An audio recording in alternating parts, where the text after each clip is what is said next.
totally. It's not just end-of-the-half situations that you worry about the clock. It's throughout the game. And with a lead, stay in bounds. Make them fight harder to try and catch you. Second down to the offense, needing 5 yards. They'll need to get the play off quickly. Second down, Bradford. He's going to flip one out here to his running back. Adrian Peterson. Touchdown, Vikings. Adrian Peterson, 69 yards. And the Vikings are going to add on to their lead. Well, he's used to running it that distance. Here he had to catch it, too, before making the run. Heck of a play for the score. There's not many things better for an offense than a back who is a complete guy who can run it and catch it. And we just saw him complete a big-time play for a touchdown. And it's up. It's good. Our score, 14-6.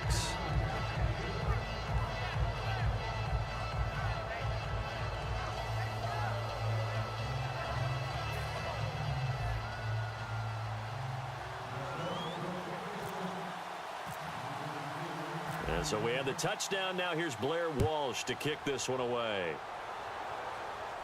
This will be fielded on the back line of the end zone. And no run back here. This will be a touchback, and it comes out to the 25-yard line. And Denver getting set to take the field. And following that long touchdown pass, a one-play drive last time, see if the defense, you know they're ready. They don't want that to happen again.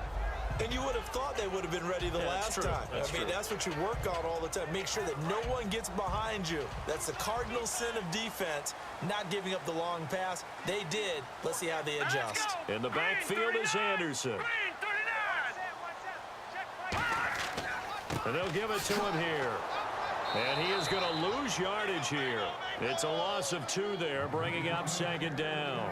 Anthony Barr got a real education at UCLA in playing not just his normal position of stand-up outside linebacker, but down defensive end. So he had to incorporate a variety of moves, take on bigger people. So he's on great leverage while he was there.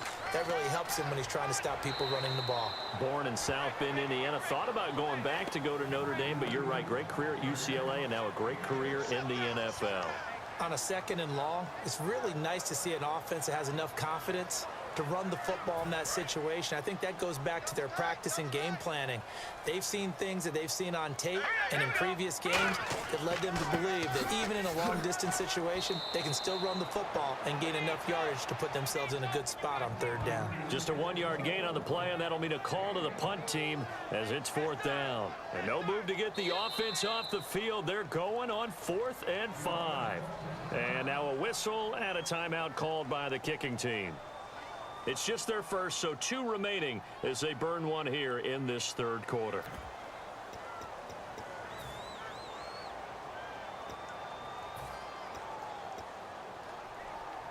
And they're going to at least line up to go for it here on 4th down.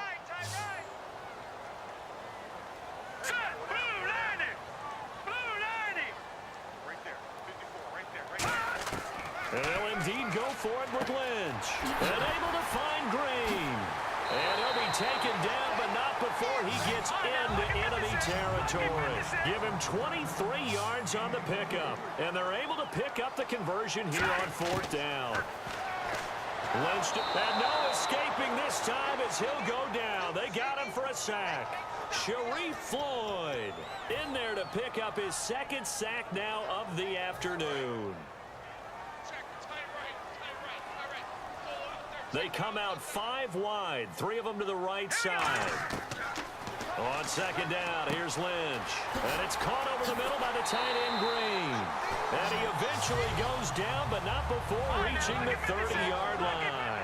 And now it looks like they're going to be in the hurry-up. And that's one of his advantages of a passer, is it not? With his height, setting back there in the pocket, firing it over the middle, he can really see everything clearly. It is, and I know that other quarterbacks get it done different ways, all right? You don't have to be his height to make a great play, but what he does is he takes away having to make those slide steps in the pocket to find angles to throw the ball through. He just throws right over the top of it because he can see everything, and sometimes that saves time and gets the ball to a receiver quicker.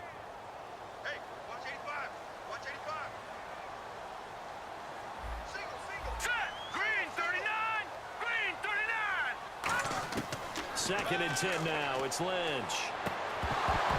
And the hit jarred it loose. It's incomplete.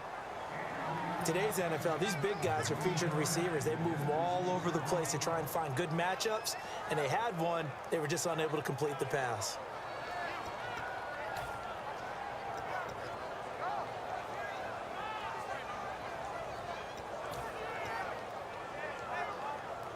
Here comes the 8th play of the drive, and they need a full 10 yards on 3rd down. Let's go. Throwing again here, Lynch. And he couldn't hang on to it through the contact. Incomplete. We know it's not an easy job to go out and catch passes when people are trying to tackle you and knock the ball away. But the bottom line is, that's a pass he's got to have and a pass he should have caught.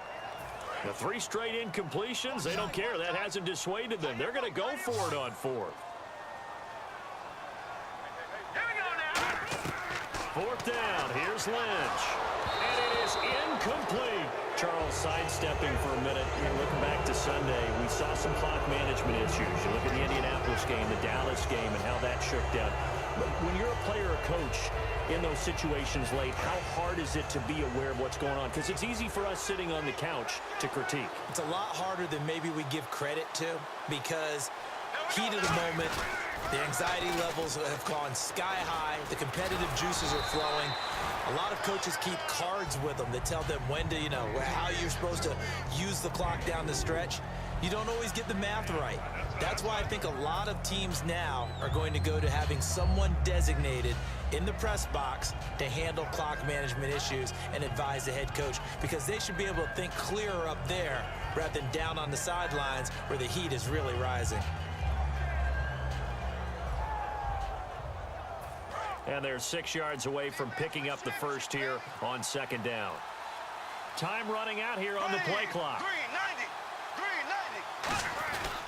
90. They run again with Peterson. And he'll do a nice job here just to fight his way back to the line of scrimmage.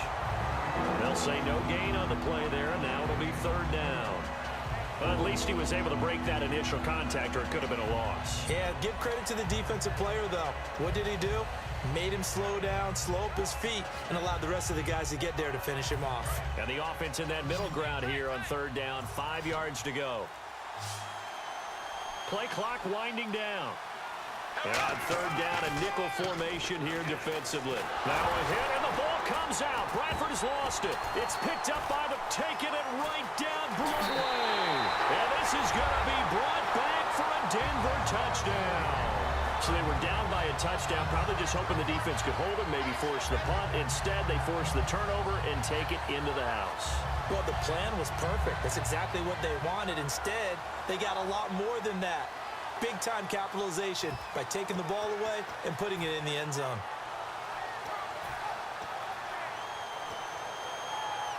And they'll get set here looking for the 2-point conversion.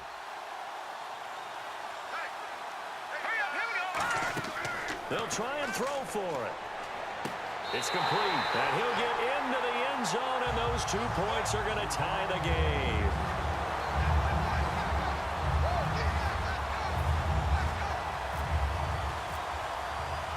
So we're right back where we started, all even as the kick's away. This is fielded a couple yards deep. And he will be brought down here at about the 17-yard line. And now out comes Minnesota.